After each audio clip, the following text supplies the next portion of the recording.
salt. How are you going to do that? We got sea salt from the ocean earlier this spring.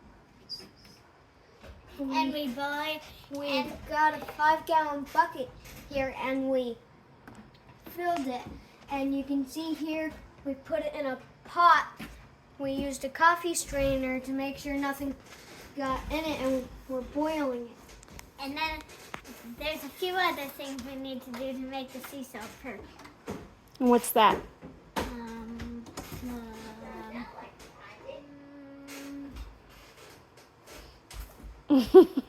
don't know. Okay. So, what are we going to do with this? We're gonna put it in a salt shaker. Well, when it's done, yes. How does it make the salt? How does this water turn into salt? Because we have to boil it. You have to boil it? Yeah, we gotta boil it for a little while, maybe an hour or so. And then maybe it will turn into salt. We gotta see. All right. Check back with us later. Bye. Bye.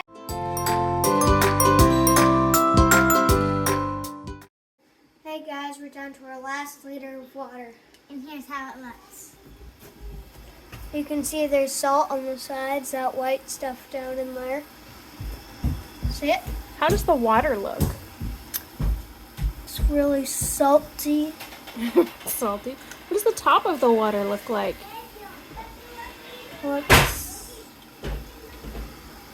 literally. Glittery. Yep.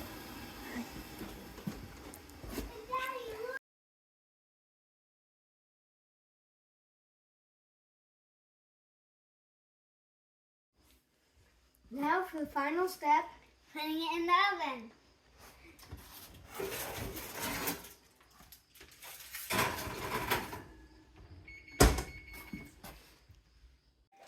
And that's how we got 1 cup of sea salt from 10 liters of ocean water from Fort Popham.